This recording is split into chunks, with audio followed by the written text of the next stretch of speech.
And we're back with Lord of the Rings, Rings of Power. Yeah, and this is going to be Season 1, Episode 2. Once again, another rewatch episode because of the special screening I watched a few months back. I saw the first 2 episodes, so this episode I have seen, but if last episode proves anything, is that I can see new things in my new viewing because I noticed that the Southlands is also Mordor for the first time in the last rewatch. So maybe I'll pick up on new stuff in this episode as well. We never know. But yeah, I've got my own Ring of Power with me again today, as well as a new autograph, which is Billy Boyd, who plays Pippin. So yeah, very excited, and hopefully after this episode I can actually start with the actual reactions. So yeah, let us just not waste any more time and see if I can pick up on any more stuff in this episode of Lord of the Rings, Rings of Power, starting right now.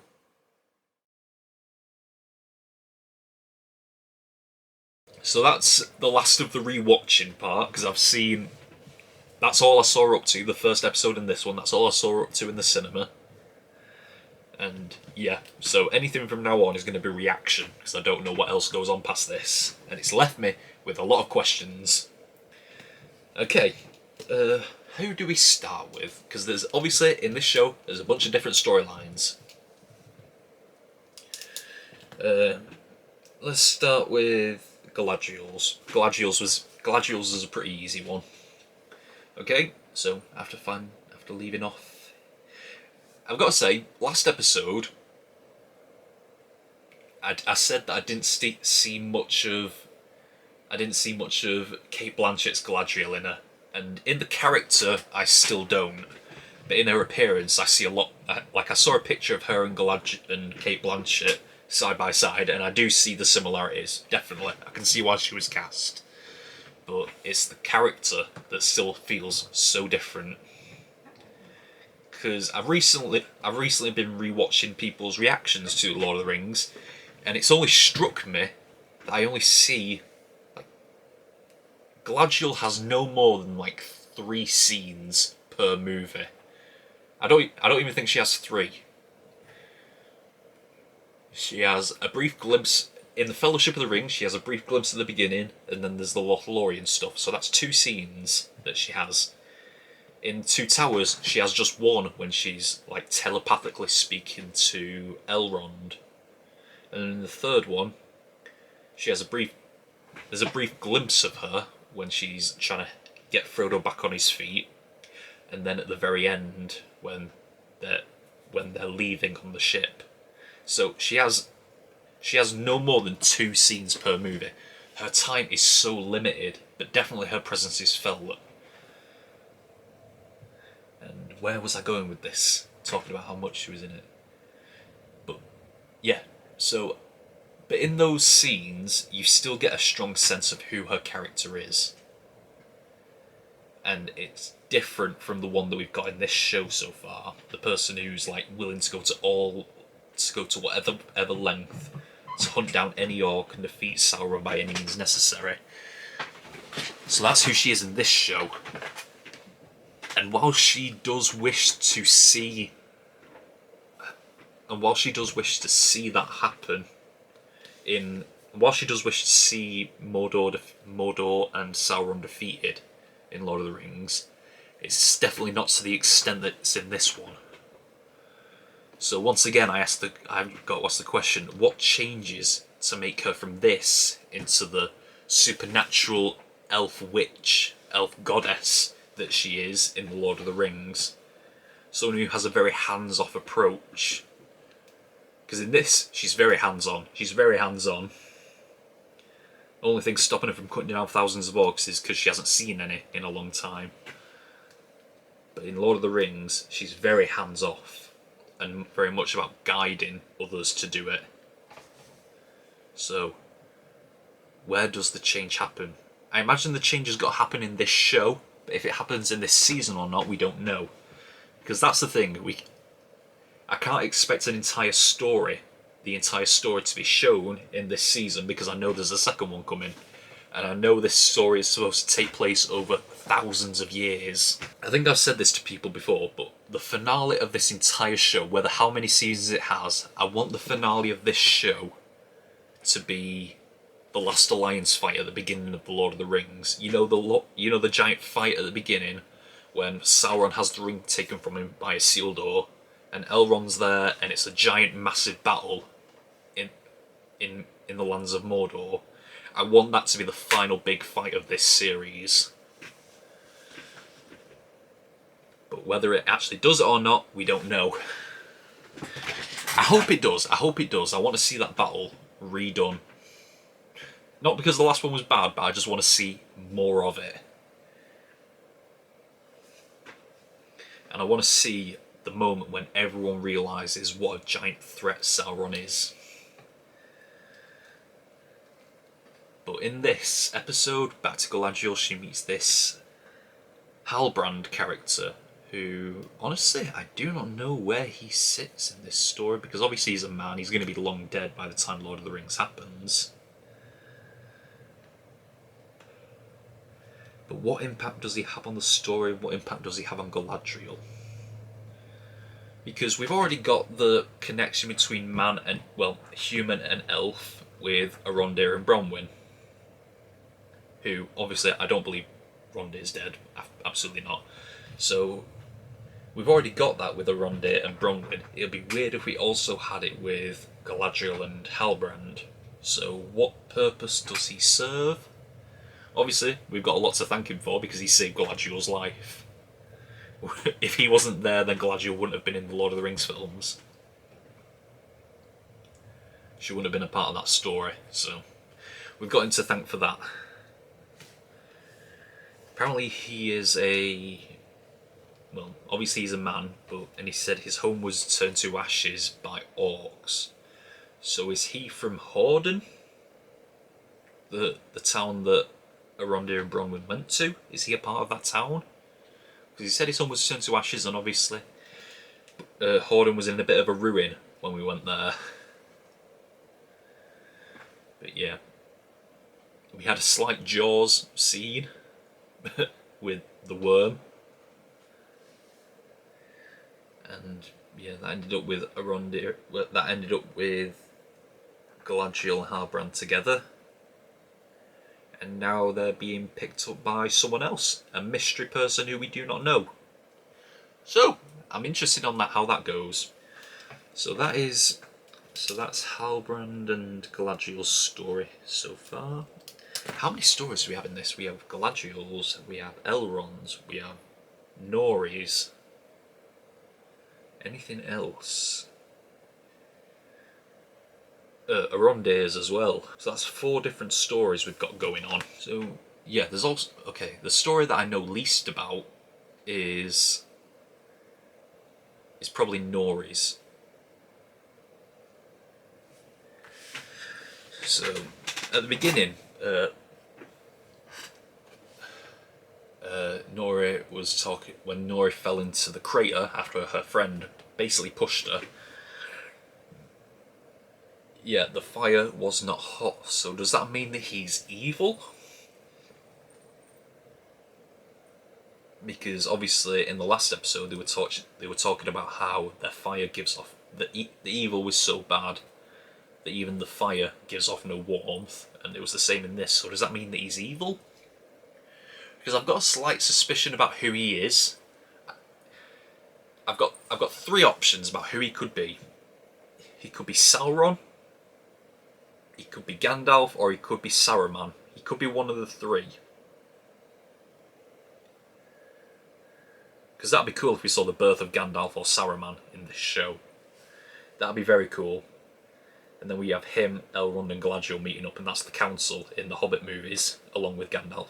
So he's definitely magical in some way. Because he was doing all that with the fireflies, and obviously he was inside a meteor, and he survived.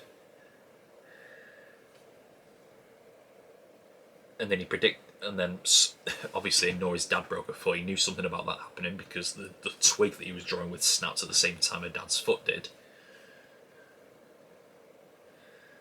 So clearly magical in a certain way, but which way?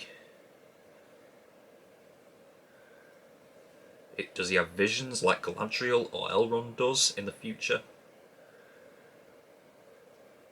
Is he a sorcerer like Sauron, or is he a wizard like Saruman and Gandalf? So where does he fall? And apparently the Half-Foots are going to be migrating soon, so we're going to be seeing them travel. Be interesting how they deal with him in this as well, trying to find out where he comes from and who he is. I imagine we'll find out about who he is by the end of this season, and then we'll see where he goes from there. We're going to be seeing the Half-Foots migrating. It'll be interesting to see how they deal with him, trying to move him with them.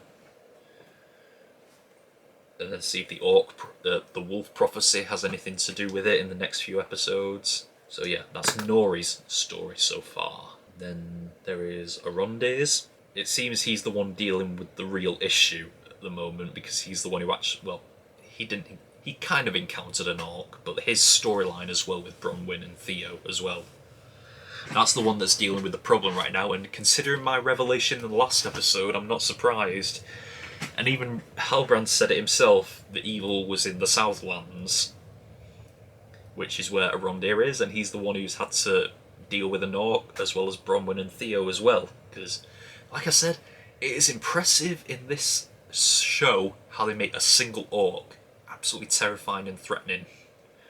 When we've got our crew in the Lord of the Rings facing down thousands of them, and even in The Hobbit as well. We've got them facing down thousands of orcs, and yeah, I love Bronwyn sticking it to the fucking people of her town. Like they're unwilling to accept the danger because it would mean drawing the elves back to them, and that's not what they want. Like they'd rather just disbelieve the danger if it meant keeping the elves away from them. And once again, the hate that they have for them is brought on by the elves' discrimination of them, by believing that they're still part of this evil, and maybe eventually they will be. Considering what Theo is going on with with that Morgul blade, I imagine we'll see that blade fully formed by the end of this season. But yeah, that orc was terrifying, very practical as well. It was completely practical. That's one of the failures of The Hobbit, I think, when they tried to over CGI everything. And obviously there is CGI in this show, clearly. We wouldn't have had that giant worm if there wasn't. She just dealt with the first orc like a badass. Meanwhile, Arondir is crawling around in these tunnels, aggravating claustrophobia to the finest. Yeah, no. I mean, I won't call myself claustrophobic, but being in a small tunnel with these things crawling after you is definitely not something I want to go for. And it looks like he's just not panicking whatsoever. He's an elf, he has no fear. But yeah, just completely stone-faced. I don't know if that's just bad acting or if he's just playing that character who's never afraid. But yeah. But he got dragged off by a bunch of hands into the dark, and obviously he's going to survive, I have no doubt about that. But how?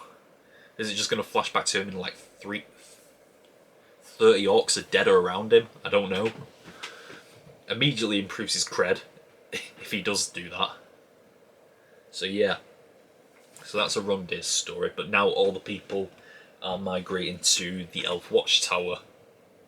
And I wonder what reception they'll get when they get there, if the elves have already left or not. I hope she takes that head with her, because that's the proof that she needed to convince the people. Now she just needs to convince the elves, if they're still there. They've got a problem of their own, I'd say, with Theo carrying that Morgul blade around with him. Yeah. We're going to see how that turns out for him. For all of them, really.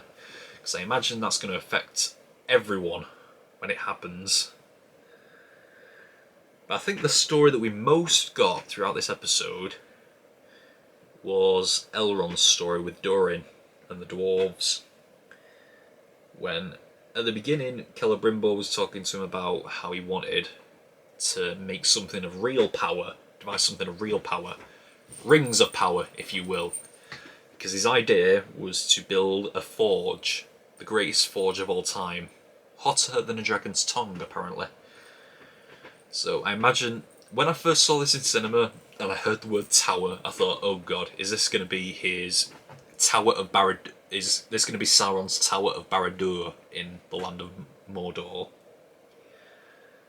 But no, now that I think about it, this is going to be the beginning of the Rings of Power. This is going to be the forge that forges the Rings of Power, because none of the Rings of Power could... Well, at least the one Ring of Power couldn't be burned, couldn't be destroyed by any fire, any normal fire besides Mount Doom.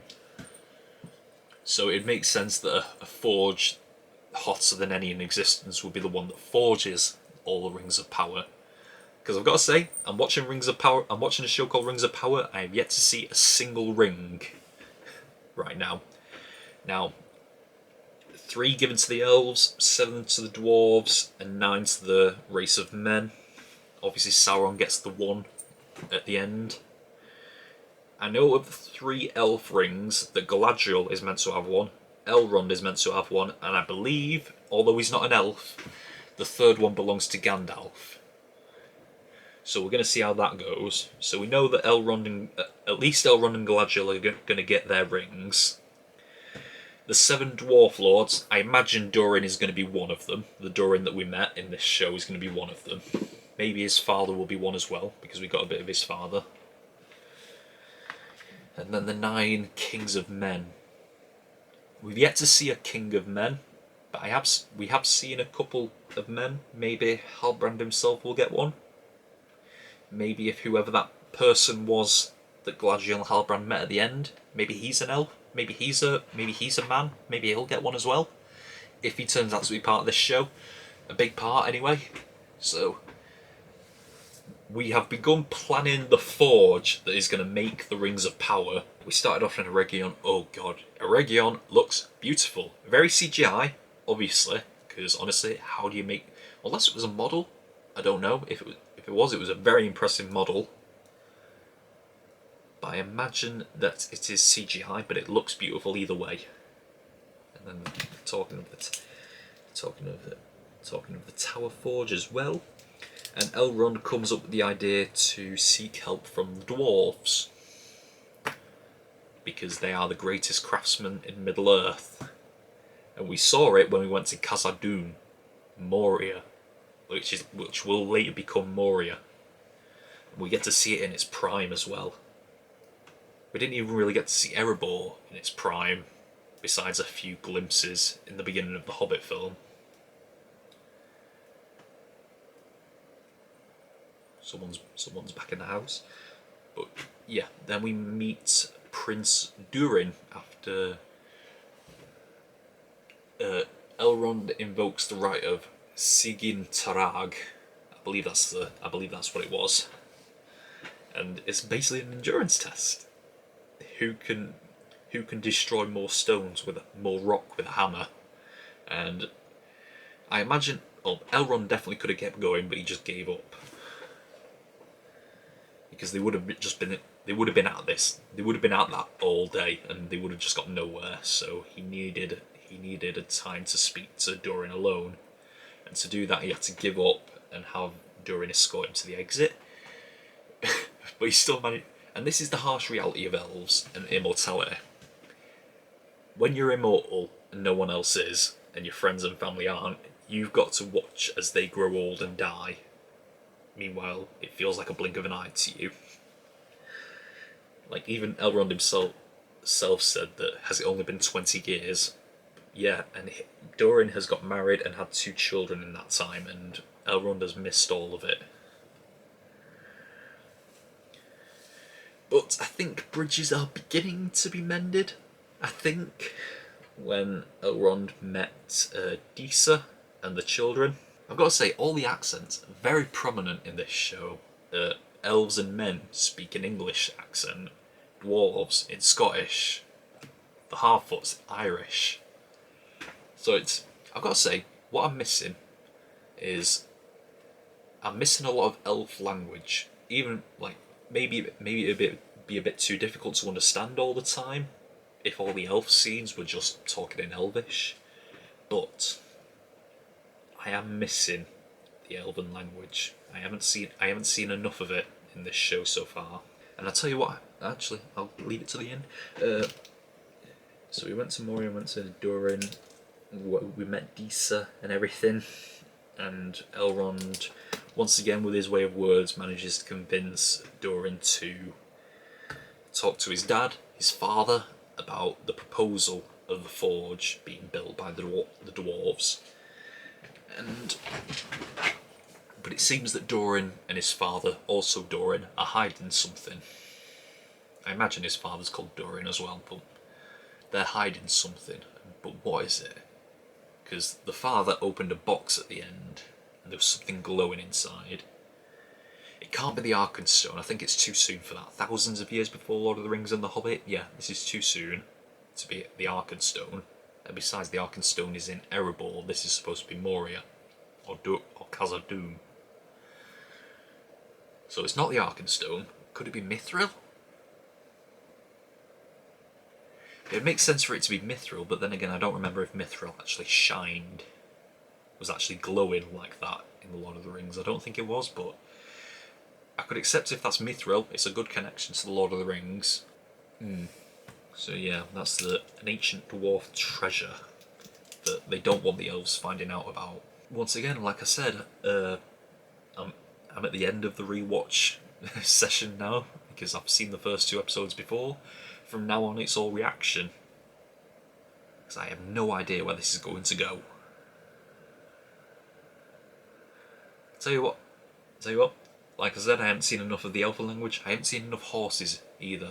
Everyone's walking and running everywhere. I haven't seen enough horse riding. Because a lot of Lord of the Rings had horse riding in it. So, yeah, I still need a few connections to really buy into this whole being in the Lord of the Rings universe. But we are well on our way, I've got to say that. So, yeah, you know what, should I rank this? Should I rank this show? Okay. First episode was awesome. Second episode, I feel like we're moving along with the story a bit and we're getting a few more answers. Well, actually no, I wouldn't say we're getting a few more answers, we're getting questions. We're getting a lot more questions. I feel like first episode was just establishing where a lot of these characters are. And now this episode is showing us the questions that these characters and the questions and adventures these characters are going to be going on throughout the series. So as of that, I'm going to say this episode was better than the first one. So it's episode 1 and then episode 2. So yeah, once again, happy to be back in Middle-earth and watching a new story, but I still need more convincing if you want to tell me this is better than Lord of the Rings. It has got a high bar if it wants to do that, but for now, that is all we've got for this episode of Rings of Power. Until next time, we are over and out.